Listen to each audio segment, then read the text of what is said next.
करो पति ऋषि आइल बा दुल्हन मनावत बा वाह आ गोर पकड़ के कहतिया का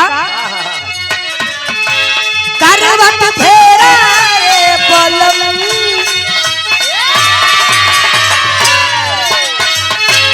करवट फेरा रे पलम काहे करेला शरम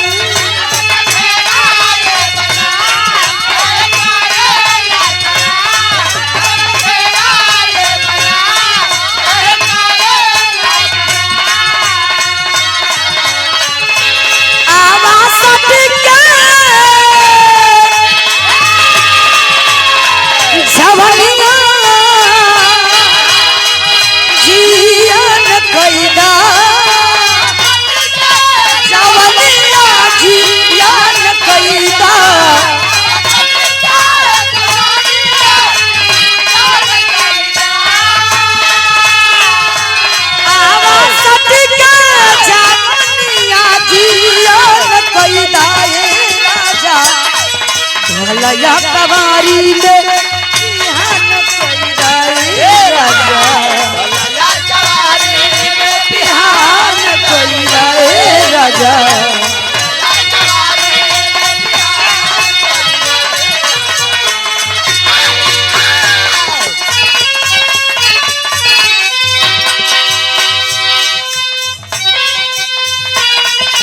पर भेजा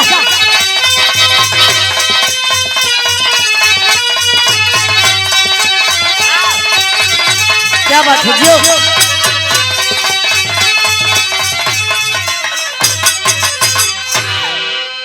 बड़ा ही सुंदर गीत सुने आप सब। रावण सीता से वचन लिया कि वचन दो कि हमरे लंका में आईबू हमरे लंका के तरन तार करबू। वाह सीता जी वचन दे होली ठीक बा तुम्हारी इच्छा पूरी हुई। वाह बड़ा सुघर गीत एक छोटा सा अच्छा एक छोटा सा प्रसंग आप सबके बीच में बात वहीं से खत्म। सीता जी वचन के अनुसार लंका में गई वाह घूम घाम के आईली। जब घूम के आईली ना सावन का महीना बा वाह रिमझिम फुहार पड़त बा शॉर्टकट में चलता हां तब कहना रिमझिम फुहार पड़ता भइल का मास्टर भूमिका में कहना सावन सरोज शीतल सुगंध लख लख हृदय में आए बसल ऋतु बसंत में आनंद बसुंधा भाई रोम रोम में आए छपली रस देता पवन खिलकता हरियाली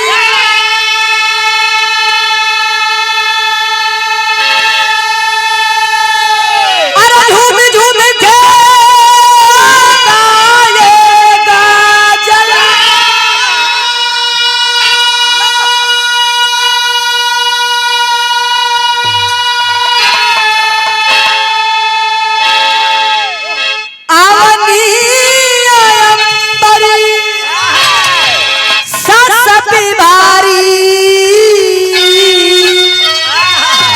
लक्ष्मण ही को मन मोह गई।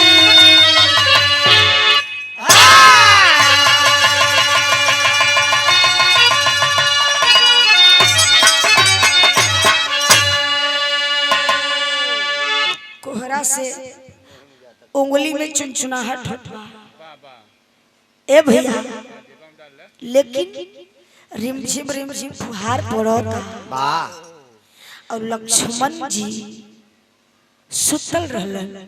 वाह सो के उठे आहा और उठ के कैलन का मास्टर आहा बिरहा बहुत सुने होगा आप लोग रामायण से महाभारत से लेकिन एक बिरहा एक ही सुनी ज्यादा से ज्यादा 20 मिनट आनंद आई गीत बका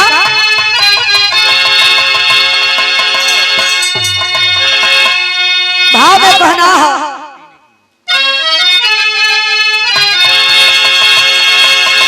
से जसैया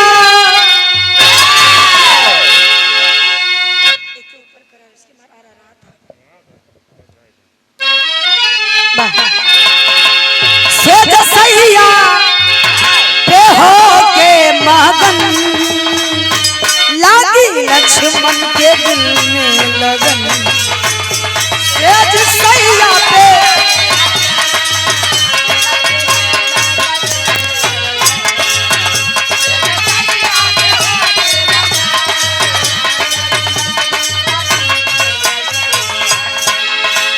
तो से जसैया पे हो के मगन हो लागी लक्ष्मण के दिल में लगन प्यार से बंसी बजाए लखन सुन के बंसी की धुन को मगन प्यार से बंसी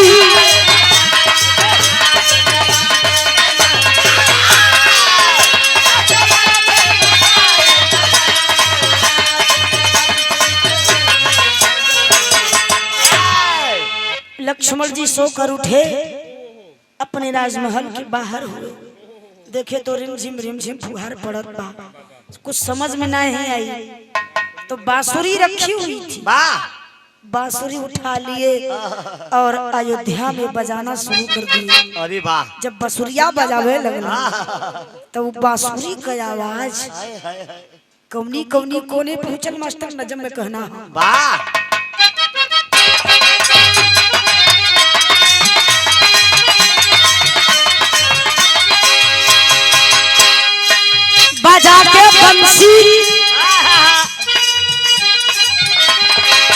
बजा के बंसी लखन से जिप सूत गईले हो सुन के आवाज तीनों लोग गूंजी गईले हो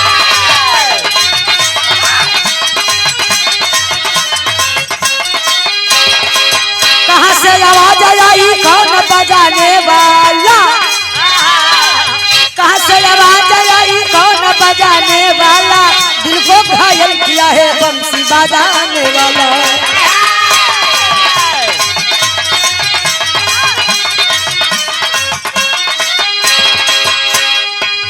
लक्ष्मण जब बांसुरी बजाना शुरू किए बजत अयोध्या में बा लेकिन उसकी आवाज कहाँ कहाँ गई तीनों लोग 14 भुवन में गूंज उठी चारों तरफ बांसुरी की आवाज गूंज रही है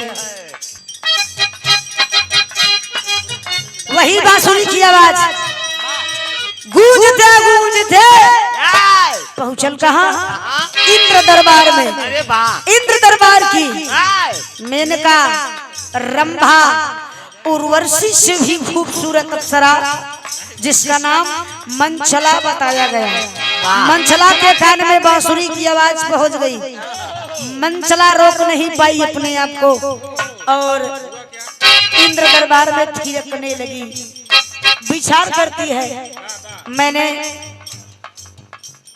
बहुत संगीतें देखी बहुत बांसुरी की धुनें सुनी लेकिन ये जो बांसुरी बज रही है इसकी जो आवाज आ रही है ऐसी तो बांसुरी मैंने कभी सुनी नहीं थी बांसुरी की आवाज मंचला के मन को मोहित कर लिया मोहित हो गई मन में विचार कैले जब बसुरिया का अवजिया इतनी मधुर बा इतनी सुघर बा तब बजावे वाला कितना सुघर होई बसुरिया बजावे वाला कितना नीमन होई कितना सुघर होई काश कि एक बेरी ई बसुरिया बजावे वाले का चेहरा हम देख पैती हाथ को पकड़ के बैठ जाए सोचतिया और बाबूजी निर्णय लेलस इंद्र दरबार छोड़कर चल पड़ी मृत्यु लोक की ओर क्यों बांसुरी की आवाज पर बांसुरी बजाने वाले को ढूंढते हुए चली है बंसी की आवाज सुन के मन चला घबराई है बंसी की आवाज सुन के मन चला घबराई है खोज के बंसी की धुन पर आई है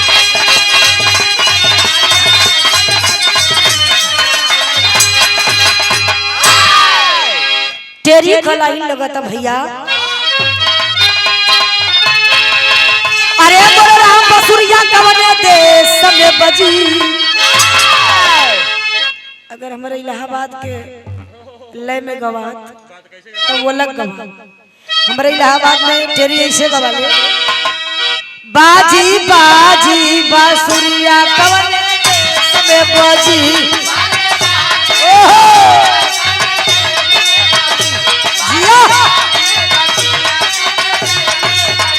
बिरही तान सुना के ना हो, बिरही तान सुना के ना हो, बिरही तान सुना के, बिरही तान सुना के ही में भर कलेश बसुरिया कवने देश में बजी।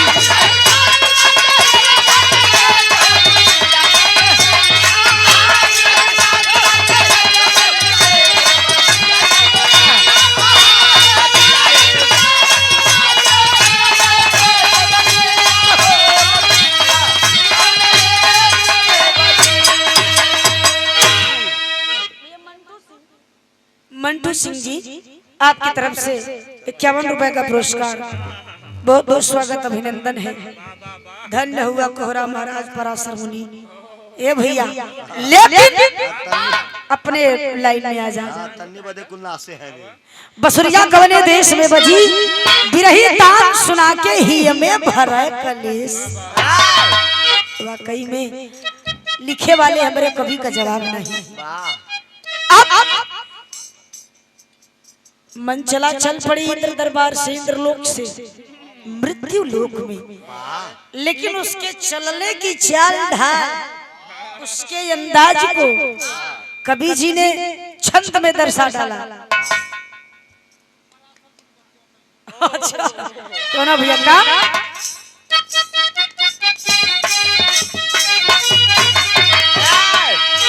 बसिया से चली ललिता की लली, लोग गगन में बूझ गई,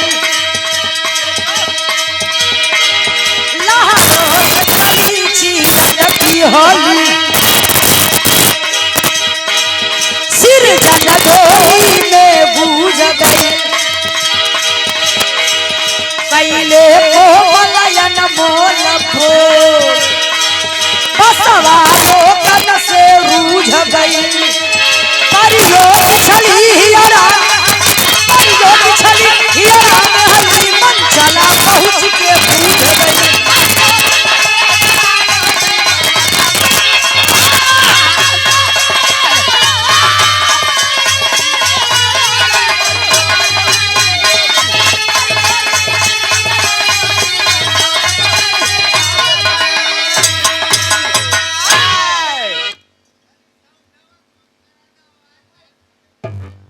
आवाज हमारा नहीं फाटा था, हमको बजवा फाटा था।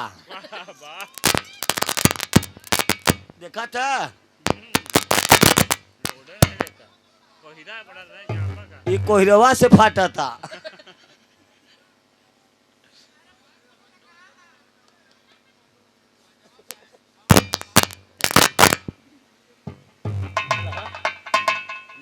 हेलो हेलो, ये गायिका का भार नहीं हो जाता बाजा।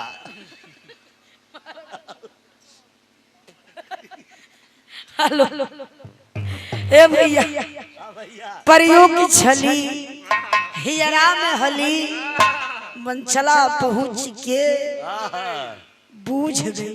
वाह, कैसहू मैसहू बेचारी ढूंढत की पहुंची बा। अयोध्या में प्रवेश कैलस। जब प्रवेश कैलस तब मास्टर भैया एक लाइन गीत लगता है। वाह का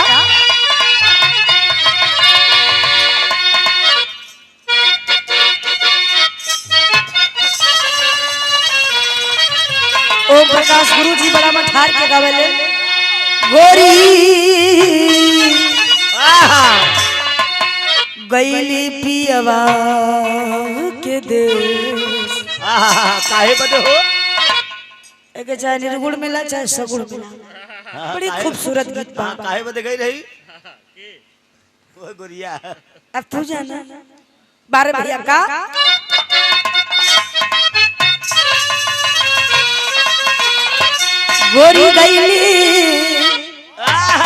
गोरी गईली पियावा के देश तरोवे मन मीतवा हो रोवे मन मीतवा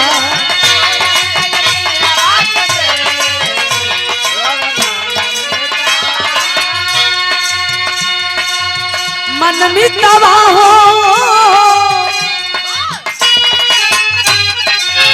मन मितवा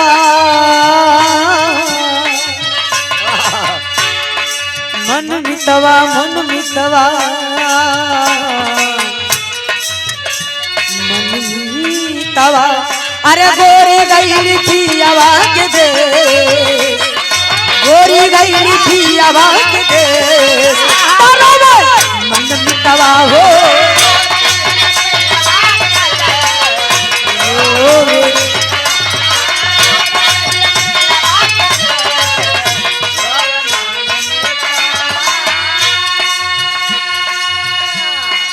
भाव पर गौर करेंगे बाबूजी। मंचला अयोध्या में जब पहुंची तो बांसुरी की आवाज अचानक आनी बंद हो गई और जब बांसुरिया का आवाजिया बंद हो गई तब मंचला करेजा तो हाथ धैलस अहि रे बाप अब का करी बांसुरिया का धूल पर तो मृत्यु लोक में यहाँ तक ले आई।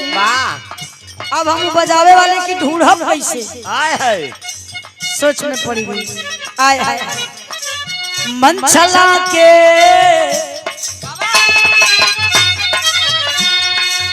जिया खुला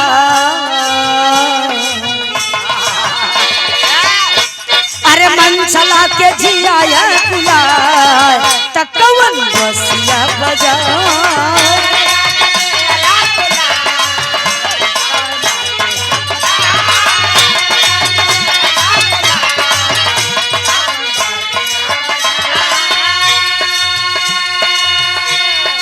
विचार कैलस जिंदगी में बड़ा बांसुरी का धुन सुन ली लेकिन ऐसा कभो न सुनली ना सुनली विचार किया का बसिया के बसिया के छोटा हमारे दिलवा पे लागत बा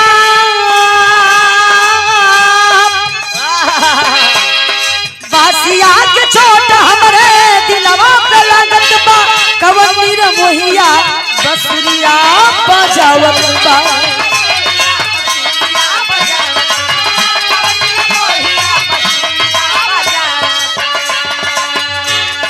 अरे कवनी रे मोहिया बसुरिया बजावत बा मन चला के जिया खुला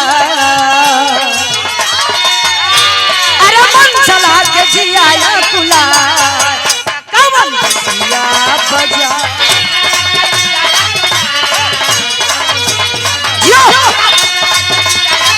क्या बात है कैसे हूँ मैं से अपने माया की शक्ति से खोजत खोजत पहुंचल बा वही राजमहल में। राजमहल में पहुंचल तो देखा था कोई कमरा हुआ वाह कई कमरा 10 गो हो नहीं हाँ ओढ़े वाला हट मकान का कमरा हमर दे अच्छा हम कोई ओढ़े वाला कब ठंडी ए भैया किसी तरीके से खोजते ढूंढते पहुंचल कहा लक्ष्मण के कमरे के सामने वाह पहुंचल भैया अब देखलस का सेज पर लक्ष्मण सोए हुए हैं वाह होठों से बांसुरी लगी हुई है आहा वही बसुरिये से प्यार करते रहे का हो छतिया पे हाथ धैलस हाय हाय हाय कलश की आए हाय रे हाय हाय आजकल मनई मन से मेहरारू में कोनो फर्क ही नहीं बा हाँ हो देखा बा ये बांसुरी इस मनुष्य के होठों से लगी है एकरा मतलब ये बा कि बांसुरिया ये बजावत रहल वाह तनी लगे से देख ले पहुंचल बा कमरा में प्रवेश कैलस। वाह। आ लक्ष्मण के चेहरा पर नजर गई आय हाय रे। तो दोनों गलवा पे हथवा रख के आहा। बड़े प्यार से था। हाँ सोचा था कि अगर यूं हम रख दे तब विचार करत था कि वाकई में आय हाय। जितनी खूबसूरती से बांसुरी बजावत रहलन हाँ उतना खूबसूरत है ये भाई। ओहू से बेसी खूबसूरत तो ई बाड़ा। वाह। ए भैया लक्ष्मण गहरी निद्रा में सो रहे हैं। जगावे चलल बा। वाह। आ जो ही कलाई धई के उठावे चलल ओके बात याद आई वाह। कि हिंदू धर्म में नियम बा। वाह। हिंदू धर्म के अनुसार नियम है हाँ हिंदू धर्म में कि सोते हुए इंसान को झटके से हाँ ना जगावे चाहे नहीं जगाना चाहिए। हाँ ओके खोद के जगावे चाहे। एक झटके में नहीं जगाना चाहिए। कदम पीछे लेलस विचार करती है आय हाय। अब का करी आप का करी कैसे जगाई कैसे खोदी। इतनी दूर से आई नहीं। हाँ वैसे चली जाए आप का लगता। एक आध दुगो बात बतिया के जैती तो वाह। ठीक रहा। हाँ ना तो सपना ही सुनब हम। हाँ ना चाहे। ए बाबूजी बाहर बन चला कैलाश का मास्टर गीत लगाता।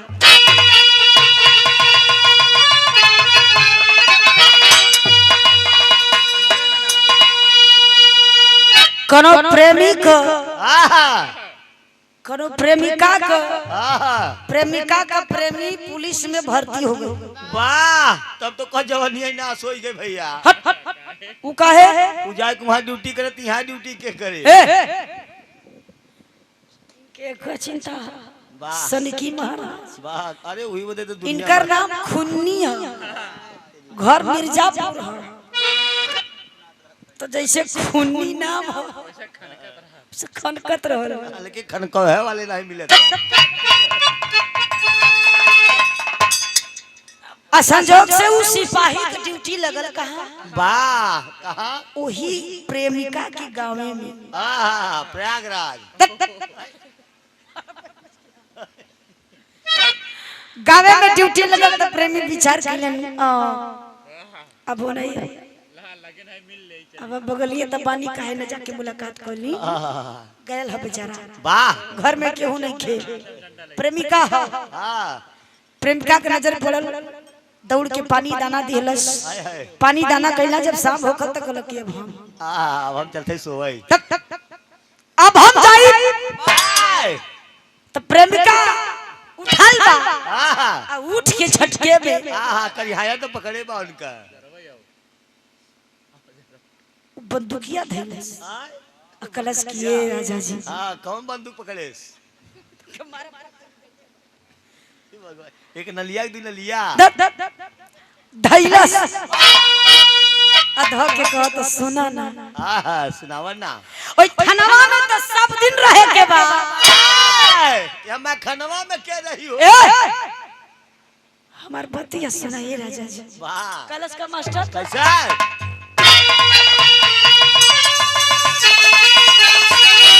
अरे मोरे राजा जी मोरे अंगना हो कि मोरे अंगना तडरवा डाली दा सिपाही राजा मोरे अंगना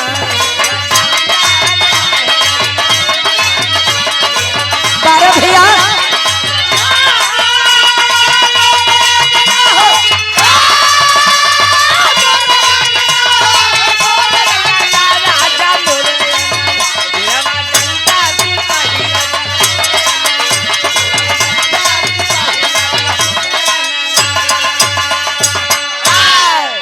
कलश के एक दिना में का हो जाई एक दिन हमारे अंगने में ढेरा डाल दो। वाह। ई गीत छोड़ दो भाव पर आ जाए कहना हो मनचला अप्सरा 16 बरन का श्रृंगार कैलस।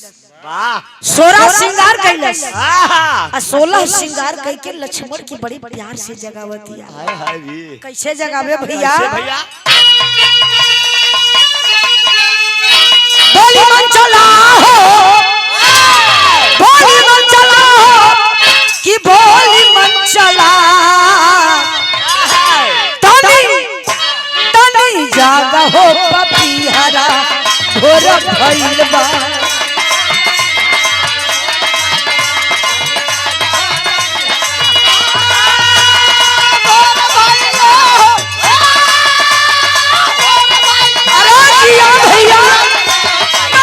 जागा हो पपिहरा भोर भइल। क्या बात है? तनी जागा हो पपिहरा भोर भइल बा।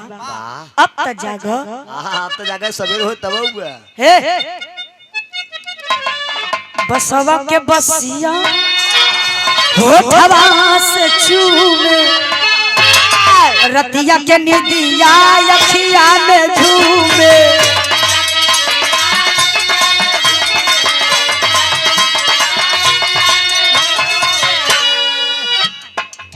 कभो चूड़ी बजावे लक्ष्मण के कनवा के बगले, कभो कंगन बजावे, कभो बाजेब बजावे, कभो बसुरिया उठावे, आय अपने होठवा से चूम के फिर रख दे। बाज उठाल के रखी दे।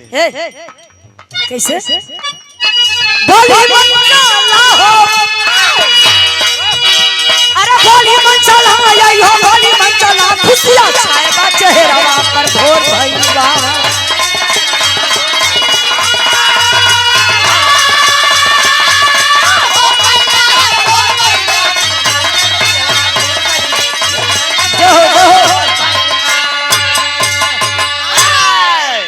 लाख प्रयत्न कैलस, लाख प्रयत्न करने के बाद भोजन करो। हमने बिरहा गावे गई लली एक फौजी के बारात में। खैर जाए ना बताई, फौजी बड़ा रुआबदार खाना के ऊपर बोलल रहे बेचारा। खुद मालिक नहीं था, दुल्हा का बाप रहला, फौजी रहला। और माइक्रोफोन हमान से लेके कला तोरे लगे से ना होई। फोनवा हमके द तई थमौली त कला खींचे के कोय के बकवाइला। सवेरे अगर कहब नहीं खाए अगर कहला कि नहीं खइला हां त खूब खींचो। हम कहली भैया जिंदगी में पहली बार आता ऐसा खइलियो। इतना रुआ कला खावा ना करिए, सवेरे पदिया भी ना करिए। फलाना के ससुरारी में ये चीज नहीं मिला। ते बदे कह देत हई कि हमरे समझाने को बेइज्जती ना होखे के चाहिए। ए भैया आखिरकार में आज मंचला लाख कोशिश कैलस, लक्ष्मण नहीं उठलन। जब ना उठलन तो निराश हो गई। निराश होके चलल कहा मास्टर। बाबा अरे मंचला गलानी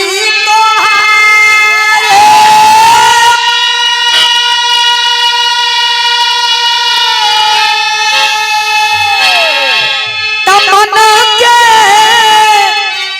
गलानी बाबू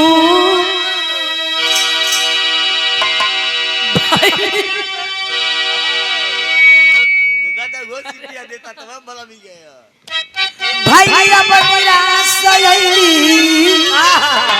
अपने गोहाना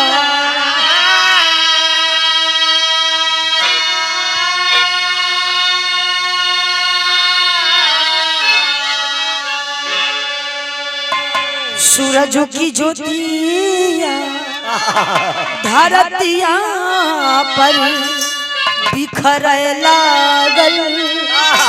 झूमी झूमी पछिया गावल गली गाना।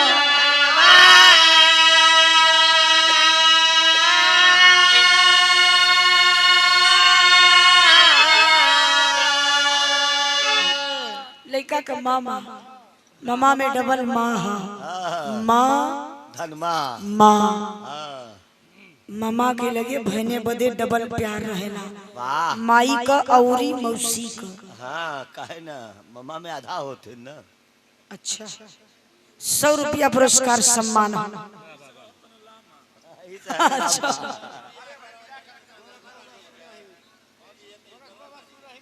गोरख बाबा सुरही। गोरख बाबा सुरही। अच्छा अच्छा अच्छा हमारे गुरुजी परशुराम जी के वही से उनके रिश्तेदार हैं। आपकी तरफ से आशीर्वाद प्रणाम सम्मान। ए भैया उदास हो गई बाबू, आंख में आंसू आया, वाह मन में गलानी हुई कि हम इतना दूर से अपन इंद्रलोक छोड़ के अइली हाय हाय हाय। इस इंसान के लिए, लेकिन ये मनुष्य उठ नहीं सका। वाह मेरा आना व्यर्थ हो गया, अब मैं ऐसे ही मुझे जाना पड़ेगा। वाह पता नहीं फिर आ पाऊंगी या नहीं। हाय हाय हाय। पहुंच गई इंद्रलोक, लेकिन जाते जाते हाय हाय हाय। अपन सोरहो श्रृंगार हाय हाय हाय। निकलस हाँ। और उतरला के बाद लक्ष्मण के सेजिया पर फाई के हाय हाय। फेंकलस गुस्सा में आ गुस्सा में फेंक के चली गई इंद्रलोक। वाह रात बीतल सवेर भई, सीता जी आंगन बहारत है, वाह विचार करने की उर्मिला नहीं हरे गई नहीं, हाँ चली जगाई दे उन्हें। कहे ना हम ही चल के लक्ष्मण का कमरा बटोर दे, बाहर दे। वाह चली ना कमरा बाहर है वाह तो वही जा होत का मास्टर। कैसा है?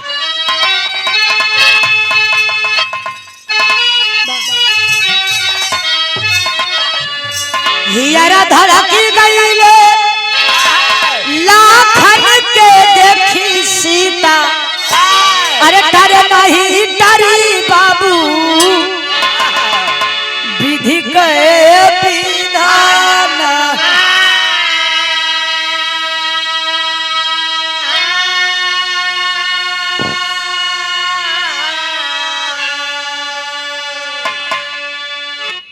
एक हाथ लक्ष्मण के सेज पर बा, वाह आ एक हाथ में झाड़ू है, हाय हाय। बाया हाथ सेज पर, दहिना हाथ लक्ष्मण के चारपाई के नीचे है बटोरत है। हाय हाय हाय। मतारी बहन ऐसे ही बटोरे ले, जब चारपाई के नीचे बटोरे ले, निहुरे में दिक्कत होता तब। हट हट बटोरा ली। अब जनक नंदनी सीता जी बटोरत है, वाह अब बटोरत बटोरत उनकर गदोरिया, हाय हाय। गदोरिया में कंगना गड़त हो, हाय हाय। चुड़िया दरमिसात हो, वाह रगड़ात हो। हाय हाय। कली अरे अरे ये तवा में हमारे गड़त का है हो। हाँ तन देखा का हो। सीता जी झाड़ू बढ़नी छोड़ ली, वाह उठ के खड़ी भई, हाय हाय। देखली तो सेज पर 16 श्रृंगार पड़ल है, वाह फेंकाइल बा। ए! सीता जी कहली आए हाय रे, लक्ष्मण यह फाने हैं आजकल। उर्मिला तो बाबू खिया गई नहीं। वाह ये कौन आए के यहाँ निकाल के गई बा। हे तई 16 श्रृंगार कैसन बा। सीता जी वही 16 श्रृंगार के सामान में से ये दोनों कलाई का कंगन निकाल ले, आ दोनों कलाई का कंगनवा उठाई के देखत हई, हाय हाय। आंख से आंसू गिरत हो, वाह आ 16 श्रृंगार के बारी बारी से पहचान करत हई। ओमा से कहू चीज छियो उर्मिला का नहीं बा, वाह एक कहू चीज उर्मिला का नहीं बा, कहली कि ना हाँ लगाता मेरी बहन का नहीं है। हाँ लगाता बगल वाली कहो कौन हे एकर मतलब ये बाकी रात में कोनो आवेले हाँ आ इनकरा लगे सुतैले, हाँ सूत के चली जाले। हे ओकरे बादे चल जाले। एक पराई नार को 16 बरस का श्रृंगार है। भुला गेले जल्दी। सीता जी के बड़ा कष्ट भइल, और जब वो कष्ट ना बर्दाश्त भइल बाबू तो सीता जी रोए लगली, हाय हाय हाय। आ रो के धिक्कारत हई, ताना मारत हई लक्ष्मण के। का मास्टर कैसा है?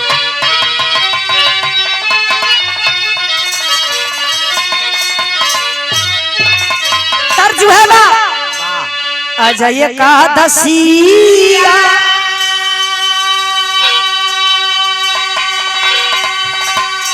बिहान दुआ दसिया, रसिया पे ना सैया मोरे राजा मोरे सैया माँ गैला लगा बनावा के रसिया पे ना, रसिया पे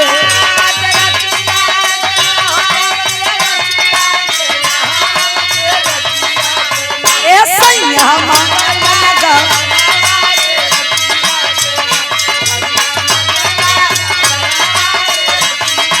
हाँ तेरा सिया पर ना हो, तेरा सिया पे ना हो।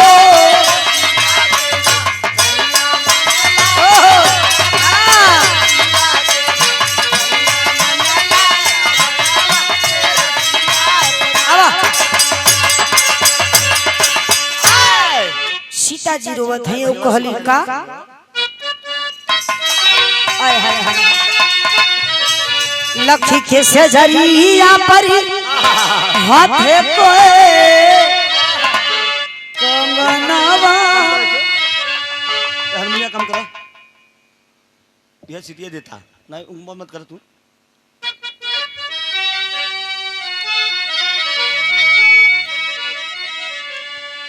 लखी के से जरिया पर हाथे कोए कंगनवा चुभन लागी ना सिया के हिया में बनवा चुभन लागे ना सीता जी कहली लक्ष्मण ई का कैला आज तक ले कोई नहीं कैलस का कहली नंतरा में वाह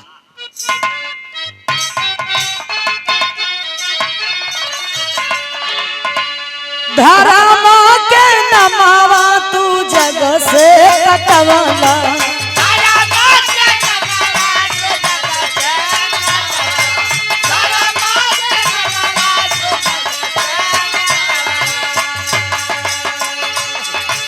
रघु खान कनवा में दगिया लगवला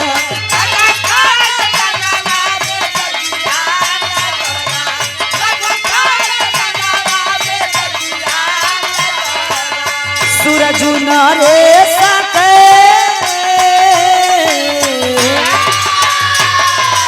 सूरज नारे सका तोड़ा लागू मनवा चुभन लागे अरे चुभन लागे सिया के हिया में बनवा चुभन लागे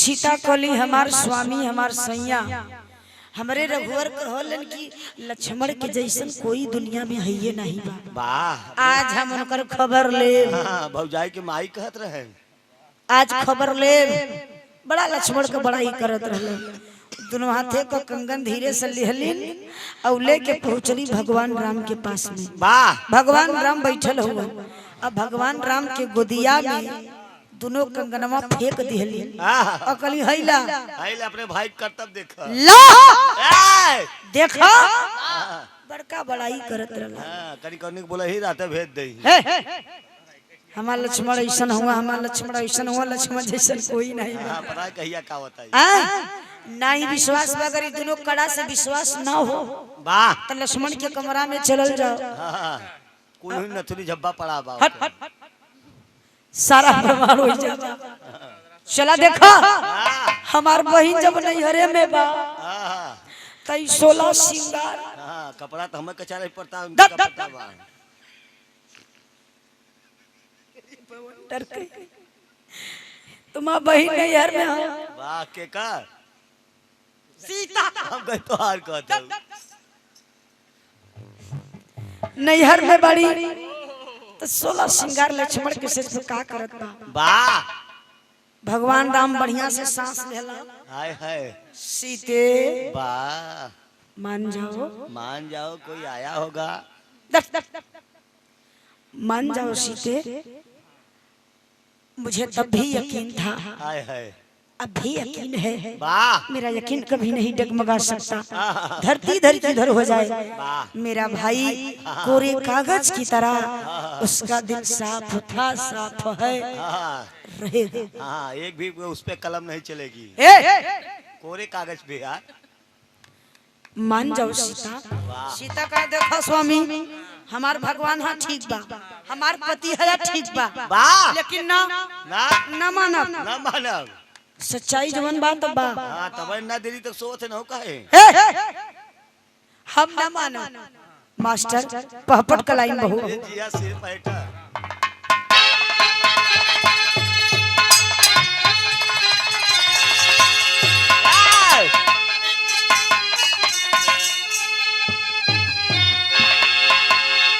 सीता जी रुकी नहीं मानती नहीं, आरोप पर आरोप लक्ष्मण पर लगाती रही। भगवान राम से बर्दाश्त नहीं भैया, डटलन डांट के कहलन, का कहलन?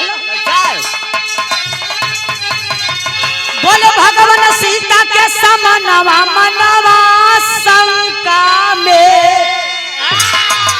बोले भगवान सीता के अरे समनवा मनवा शंका में, प्रीत रीत बा क्या जाने बलवना मनवा शंका में।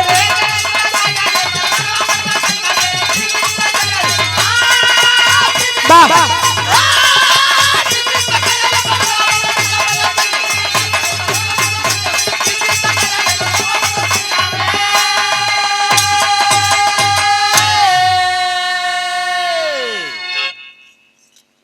तपस्या देख लखन की कैसा फर्ज निभाया है, गंगा जी के पवित्र जल को गंगा कौन बताया है।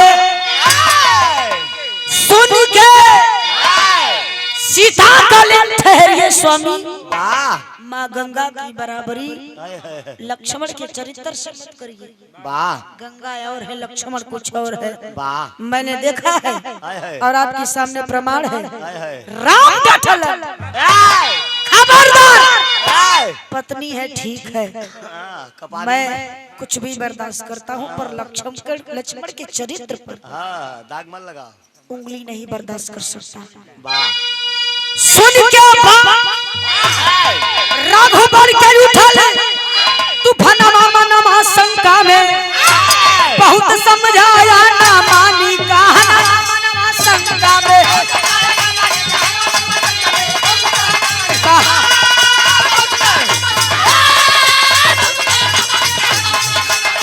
जिया भैया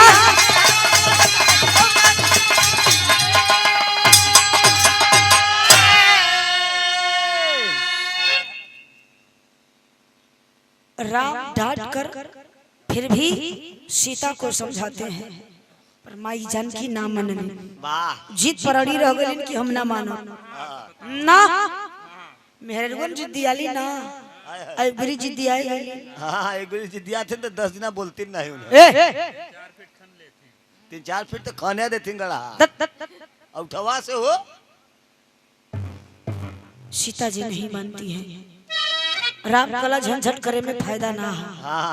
सीधा मुद्दा पे आवा, तू का चाहत हो? सीता कली समस्या का समाधान करा और मेरा के पकड़ा आइल के रह। राम कला अच्छा ठीक बा, रुक रहा जो आए रतिया के काहे चिंता करे है तो बतावा का करे तो हर शंका दूर होखे।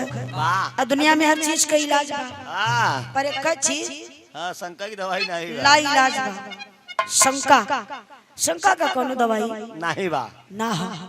ए भैया भगवान राम सीता से कहलो बतावा का करी। सीता कहली कि पूरे नगर में ढिंढोरा पिटवा दीजिए, पूरी अयोध्या नगरी में अयोध्या ढिंढोरा ऐलान करवा दीजिए, ढिंढोरा पिटवा दीजिए कि अवध नगर की जितनी महिलाएं हैं, जितनी महिलाएं हैं, महिलाएं का था अच्छा, जितनी औरतें हैं सब कल सुबह दरबार में हाजिर हो जाए। भगवान कल ठीक बा हम करवा दे, लेकिन ऐलान करवावे से पहले तुमसे कुछ कहल चाहत है सीता। मेरे भाई पर यकीन मेरा कभी डगमगाएगा नहीं। मेरे लक्ष्मण ने अपनी पूरी जीवन में 3 बार भूल किया है, और 3 बार कब कब कौनी समय कौनी क्षण भूल गईलन वो सुन ला। मास्टर अल्लाह का लाइन लगता का,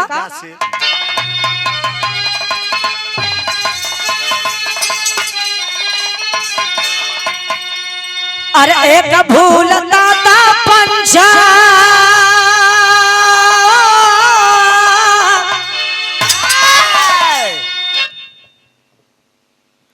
एक भूल दाता पंचा वटिया में कैले बाबू।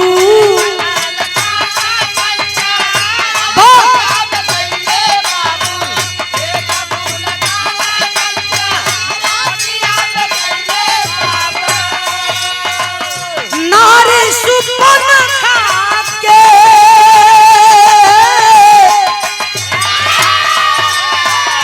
नारी सुपन खाके कटल ना कान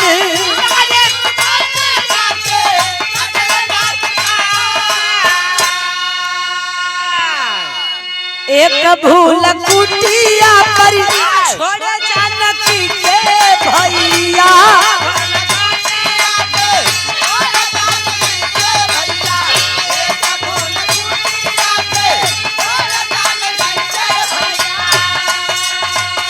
मनवा नया बने सोचल भगवान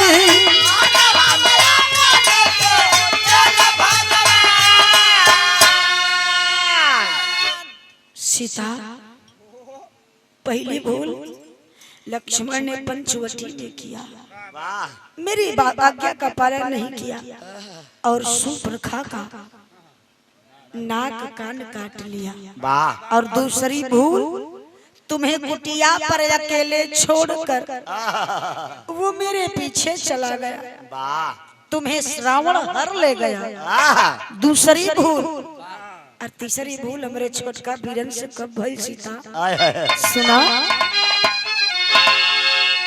एक भूल कैले लखन लंका तारी नवा बाबू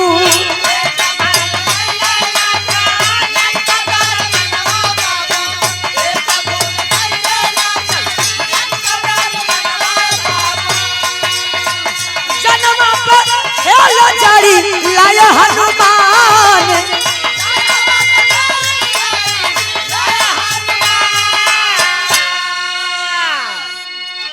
कोहरा बरसत हो ए बाबू राम कहलन तीसरी भूल लंका में कैलन मेघनाद से युद्ध कैलन और उनके शक्ति बाहर लगल। हनुमान जान का बाजी लगौलन, संजीवनी बूटी धौलागिरी पर्वत सही लिए हमरे भैया की जान बचल। तीन भूल के अलावा चौथी भूल हमार भाई ना कैले बा। मान जा सीता, सीता बैठ गेली गाली ना बा कुछ बतावा कुछ समझावा ना मानो, समस्या का समाधान कइल जाओ। भगवान राम आखिर कैलन का मास्टर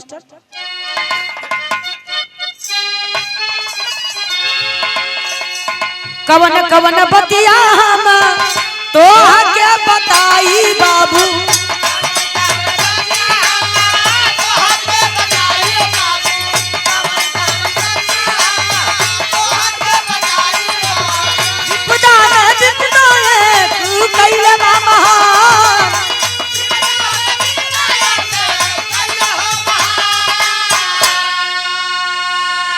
बजा के बसूरिया पाया लिया के चुमे लक्ष्मण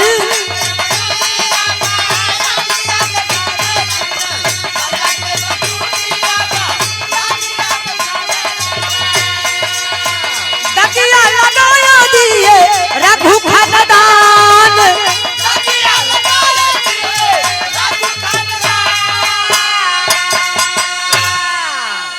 भगवान राम मंत्री बुलाए और मंत्री को बुला करके अयोध्या में ऐलान करवा दिए। वाह अय नगरवासियों अपनी अपनी पत्नियों को सहेज दो, औरतों को सहेज दो, कल सवेरा होते ही प्रभु राम के दरबार में सबको हाजिरी देना है, अकेले जाना है, सभी को उपस्थित होना है, एक जरूरी ऐलान है काम है तो सभी को उपस्थित होना है, कोई भी स्त्री छूटनी नहीं चाहिए।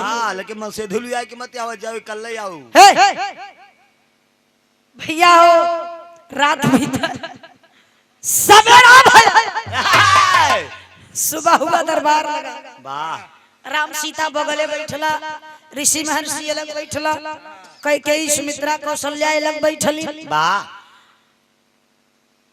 और भरत शत्रुघ्न अलग बैठला। लक्ष्मण को पता नहीं है, वो भाई कमरा में सुते हुआ।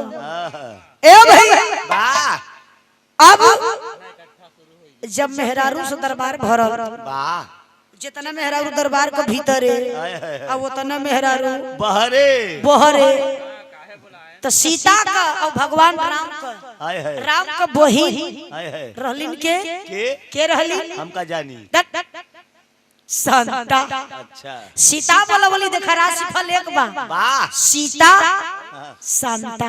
अरे वाह संता के बोलवली कली ये दीदी हो इहे उ कंगन हो हाय हाय हाय इहे कंगन हो यही रहा इहे कंगन से वाह ई जितनी मेहरारू दरबार में आयल है कुलीन को कलाई के नाप लेवे के बा अब ऐसन प्यार से लिहा हां देखा कौने में काढ़ा जाता कौने में नरम हे ऐसन प्यार से कलाई का नाप लिहा कि कोई के शंका ना हो और नाप लेके वाह जकरे हो जाई जकरे फिट बैठी धीरे से कलाई पकड़ के चलिए हां जो ना शुक्र जान भाई हां ए बाबू आखिरकार में संता कलाई का कंगन लेली ने जितनी मेहरारू लहली बारी बारी से कुल्हन औरतन का नाप लेवे शुरू कर देली वाह नाप लेवत लेवत बाबूजी मेहरारू और आए चलली वाह 10-20 को और बचल है संता के बड़ी चिंता बा हाय हाय कौनो में कायदे के जात नहीं बा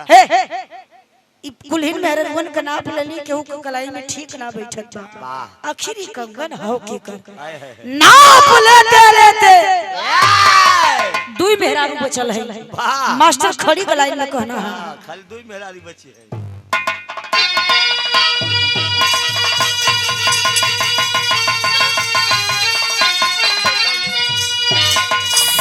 सिंधु में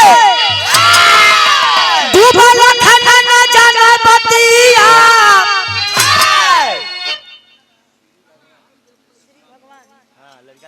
श्री भगवान जी लड़का का मम्मा कैठे मम्मा है भैया 4 मम्मा हुआ खाली मम्मा ही भला है फुफ्फा उफ्फा नहीं है का 50 रुपया का पुरस्कार पहली प्रणाम सम्मान ए भैया हो कभो कभो दादा पंधारी गाँव में हाय हाय रुका रहा ले ले पहले पैसा बा यार हरिंदर भैया लड़का का जी जा आगे जी हाँ पीछे जी बिचवई में जा 100 रुपया का पुरस्कार बा बहुत बहुत प्रणाम सम्मान बा अब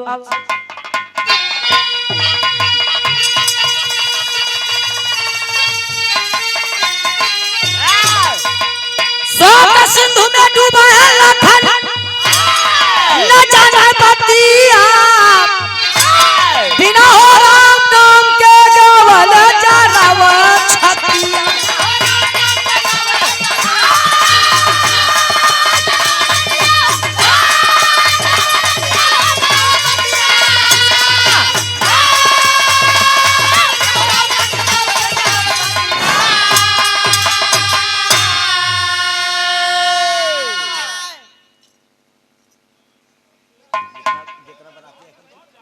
ए भैया दुई मेहरारू बचल है वाह ओनहुन के नाप लेवाए गए हाय हाय कंगन नहीं भैया वाह संता आकर राम से कहली विरह पर गौर करेंगे जी विरह सुनत रहला विरह आखिर में 2 मिनट हो वाह 2-3 मिनट ए भैया वाह आखिरकार में आज संता कहली भैया की जितनी मेहरारू रहली सबई का नाप लेली केहू कंगन नहीं भैया वाह हमरे मन में एगो शंका बा राम कला बोला बहिनी का शंका बा वाह शांता कलीन भैया अगर आपका आदेश हो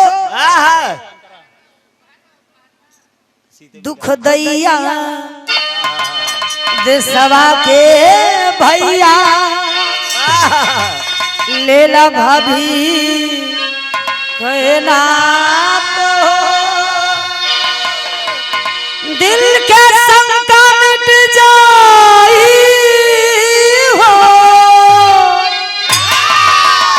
दिल के शंका मिट जाई संताप हो भैया यदि आपका आदेश हो तो भाभी सीता का कलाई का नाप लिहल जाओ बा देखा इनके में कैसन जाता है कंगनवा यार कल की ठीक हो अच्छा ठीक बा जाके ले ला। शांता मुस्कान भरी हाय हाय मुस्कुराते हुए पहुंच गई। वाह कली की ये भाभी भैया का देश कि तोरो कलाई के नाप लिया।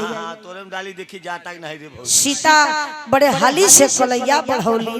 वाह ला ला ला नावा देखा समझ में आ जाए तोहरे। पहिरावा शांता कंगनवा पहिरावा।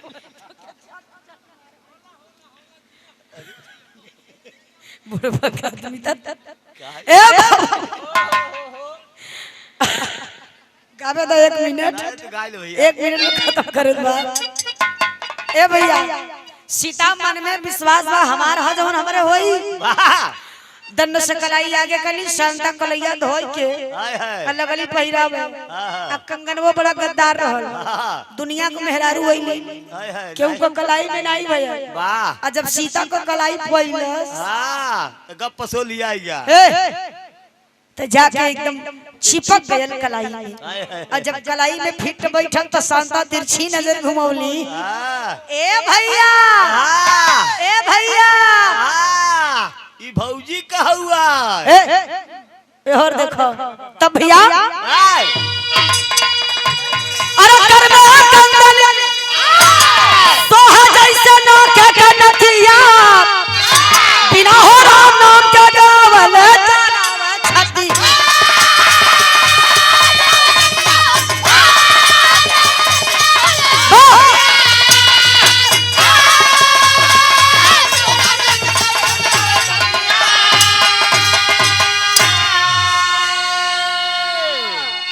कवि जी ने उदाहरण दिया कि कर में कंगन सोहा ऐसन जैसे नाके को नथिया। वाह सीता के कलाई में कंगन ऐसन सुहावन लागे कि जैसे नाके में कसल नथिया लागे। वाह शांता कली भैया बस चोर पकड़ाए गए। चोर तोरे घरवा में मारी भैया। असली चोर है गाड़ी अपन कलम हां दूसरे के ऊपर लगावत रही दूसरी पर लगावत रली। जितनी औरत रली खुसुर करे लगली बप्पा रे किस्मत बड़ी बढ़िया रहल। हां कि हमारे सब में गवाह नहीं। अगर केहू के धोखे से हो गयल हो तो जिंदगी बर्बाद हो जाए। सीता देखा में तनी सीधी साधी हां लेकिन इतनी अंतर्घाती है। इतना खतरनाक काम करेली ना जानत रहली। ए बाबूजी आखिरकार में जब सीता का जग हसाई होखे लगल तब वो समय भरे दरबार में नारद मुनि नारायण नारायण बीड़ा बजावत हरि गुण गावत अइलन ह। आ कोला राम से प्रणाम प्रभु क्या बात है। अच्छा अच्छा दूल्हे बादशाह के चाचा जी आ रहे हैं उनका बहुत बहुत स्वागत है। ए भैया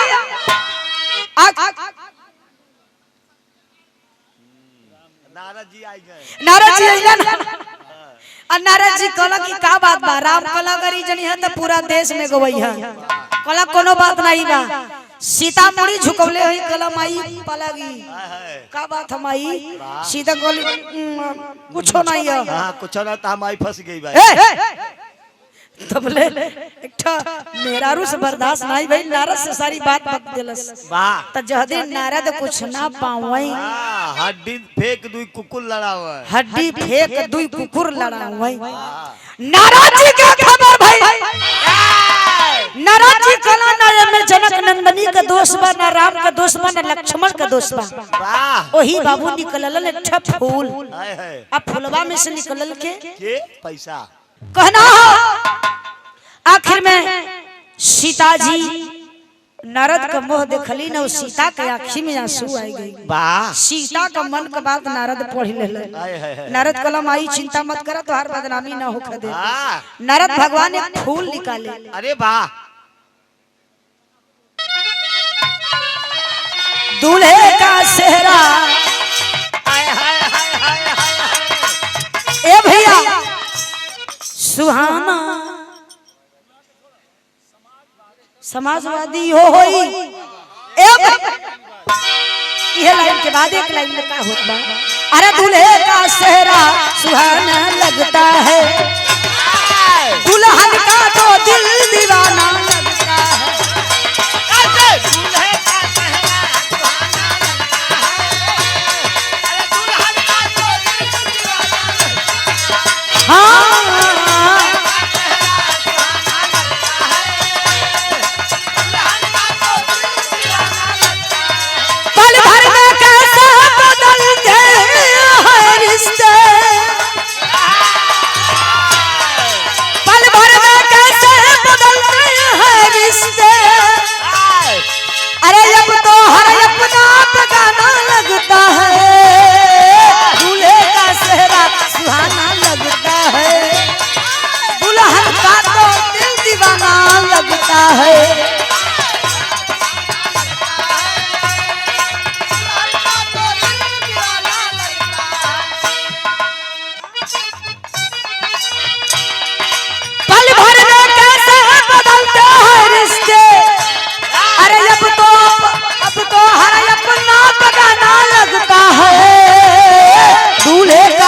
बड़ा सुहाना लगता है दुल्हन का तो हाँ।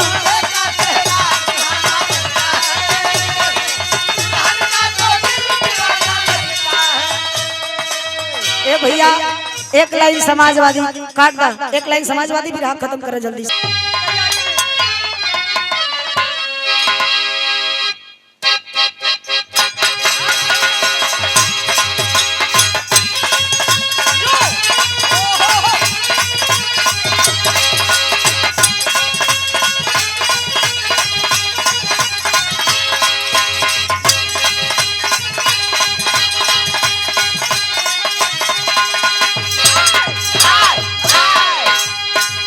स्वर्गीय हमारे गुरु जी का लिखल गीत बा, स्वर्गीय पंडित परशुराम यादव जी का लिखल गीत बा, हमारे गुरुदेव को बड़ी सुंदर लेखनी बा, लिखले रहलन। गरीबों के मसीहा द्वारिकाधीश धरती पुत्र कहे जाने वाले कहे जाते थे बाबू मुलायम सिंह यादव जी, जो भी इस दुनिया में नहीं है।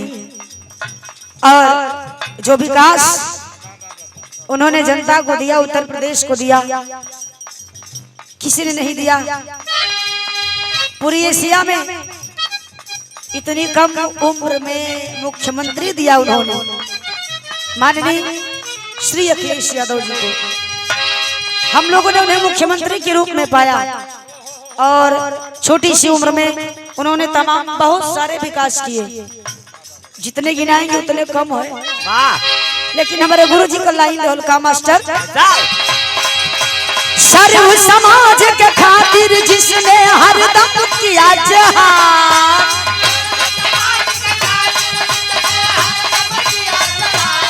जिहाद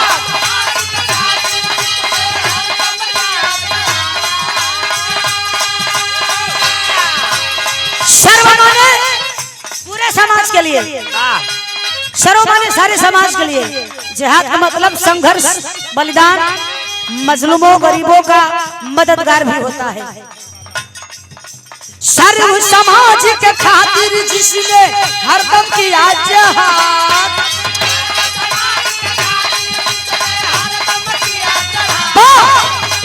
जय समाजवाद, क्या बात है।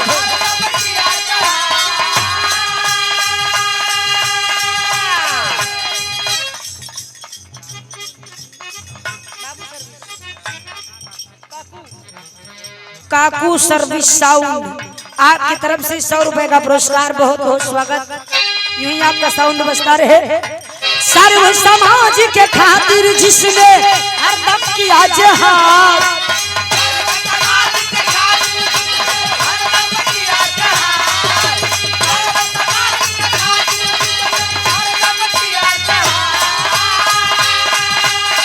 अरे सर्व समाज के खातिर जिसने हरदम किया जिहाद, समाजवादी जिंदाबाद, अखिलेश यादव जिंदाबाद।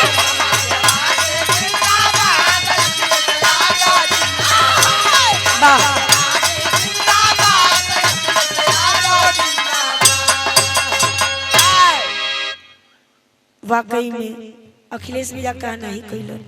ए भैया कन्या विद्याधन, और अगर कोनो लड़की को बियाह पड़ जाए तो 50,000 रुपया अलग देवे। सामूहिक विवाह भी बहुत सारा करेला। और इतना ही नहीं, सन 2012 में जिन जिन लड़कियों ने अच्छे नंबरों से हाई स्कूल पास किया था 30-30 हजार रुपया दिले रहा। और वही समय हम हाई स्कूल पास कर ले रहे। हाँ तो हो पाए रहू। हाँ भैया साइकिलो पाए रहू। ना साइकिल ना, केवल 30,000 रुपया मिल रहा है। साइकिलो पाए रहू। ना साइकिल नहीं मिलती थी, सिर्फ 30,000 रुपया मिलता था। ए भैया वो इसलिए मिलता था कि अगर गरीब की बेटियां हैं जिनकी पढ़ाई आगे नहीं बढ़ पा रही है तो वो इन रुपयों से अपनी कुछ पढ़ाई को आगे लेवल तक ले जा सकती है। अरे वाह। तो ऐसे तमाम विकास हैं जितने गिनावल जाई कम बा। एक लाइन और बका मास्टर,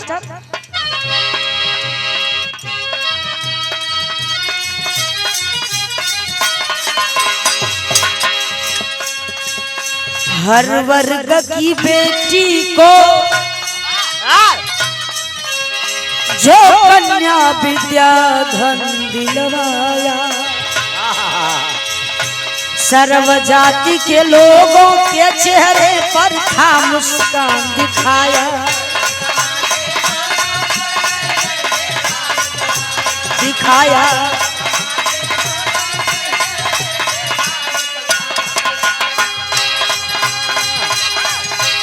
अमन चैन से मुसलमान अमन चैन से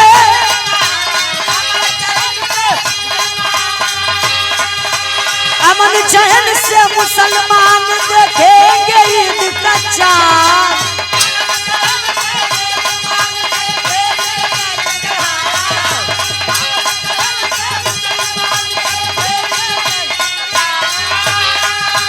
अमन चैन से मुसलमान देखेंगे ईद का चाँद। समाजवादी जिंदाबाद अखिलेश यादव जिंदाबाद। जय समाजवाद, क्या बात है, जय हो। ए भैया हो हमार बिरहा आखिरी बा। आखिरकार में नारद मुनि एक फूल निकाले, अब फूल में से अप्सरा मंचला निकली। मंचला निकल करके राम को प्रणाम करती, सीता को प्रणाम करती, जो ऋषि महर्षियों को प्रणाम करती है। अब कलश की भरे दरबार के सामने मैं अपनी गलती स्वीकार करती हूँ। माँ जानकी एकदम पवित्र है, निर्दोष है। माँ जानकी की कोई दोष ना बा, ना प्रभु राम का और ना लक्ष्मण का दोष बा के कर वही अवजिया का। लक्ष्मण बांसुरी बजौला, अब बांसुरी की आवाज पर हम आकर्षित भइली, मोहित भइली। अब बांसुरी को धुन पर खोजत की यहाँ तक ले अली। लक्ष्मण के 16 श्रृंगार करके जगौली ना जगलन। हमके कष्ट भयल और दुख भयल, गलानी में हमसे बर्दाश्त नहीं भयल। 16 श्रृंगार उतार के लक्ष्मण का सजिया पर फेंक के हम चल गए इंद्र लोग। तब 16 श्रृंगार हमार हो, केहू और का नहीं बा। सीता जी के ना है, हमारे कंगनवा बड़ा मायावी हो, ई मजा लेवे बदे इस सीता जी के कलाई में हो गई और कोनो मेहरारू के कलाई में ना भया। खाली सीता जी का मजा लेत रहा है। आखिर सीता जी तब बढ़िया से खड़ी भई। राम कहा आप समझ जा, आज के बाद शंका वाला बात मत पैदा करी है। सीता कान धैली कि आज के बाद देखो, अगर हम देखबो करब तब हम न बोलब, चाहे जो मन तो करें, चाहे जवन हो जाए। सभी अपने अपने घर गए। सीता जी राम से क्षमा मंगली। लक्ष्मण सो के उठ के अइलन, दरबार खाली। रे भैया का बात बा? राम कला तू सोता 2-4 दिन और सुतला। तू सोइले तो है का पता बा। अंतिम लाइन में कहना है का, जय जखाल गुरु जद्दू लोटन की लहर फुलवारी।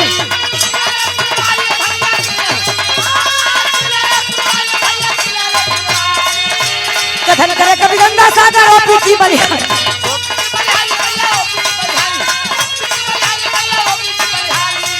बांसुरिया कवन देश में बजी, गावे प्रियंका, गावे प्रियंका मन थई के उपदेश हो। बांसुरिया कवन देश में बजी,